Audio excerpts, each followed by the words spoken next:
Hello student, आज आपण पाहणार आहोत टाईप ऑफ वर्क. यामध्ये 3 टाईपचे वर्क असते. 9 क्लासचा आपला काय टॉपिक आहे. यामध्ये एक असते पॉझिटिव्ह वर्क, एक असते निगेटिव्ह वर्क आणि एक असते झिरो. तर पॉझिटिव्ह केव्हा म्हणायचं work done, negative work done आणि झिरो वर्क डन केव्हा म्हणायचं? ज्या वेळेस एखाद्या ऑब्जेक्टवर फोर्स लागले जाते, तर ज्या डायरेक्शनला फोर्स लागला जाते त्याच डायरेक्शनवर काय होते, त्या ऑब्जेक्टचं डिस्प्लेसमेंट होत असेल तर त्याला म्हणायचं पॉझिटिव्ह वर्क डन. म्हणजे त्यावेळेस थिटा इक्वल टू आपला रेंज 0 डिग्री. ओके.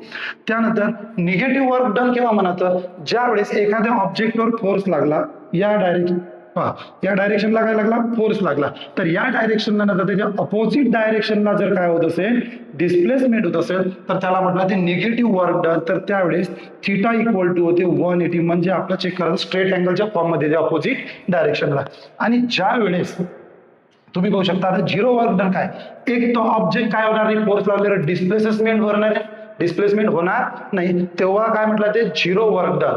किंवा फोर्स काय म्हटलं, फोर्स आणि कोण, फोर्स अँड डिस्प्लेसमेंट हे कसे राहील, हे एकमेकावर परपेंडिक्युलर जर राहील तर त्यावेळेस त्याला काय म्हटलं ते झिरो वर्क डन.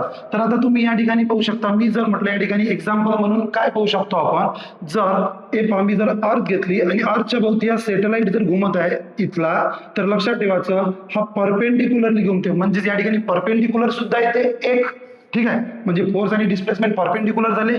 त्यानंतर लक्षात ठेवायचं हा ऑब्जेक्ट इथून येऊन पुन्हा याच ठिकाणी येऊ राहिला, म्हणजे डिस्प्लेसमेंट जसंच्या तसं डिस्प्लेसमेंट झालं झिरो.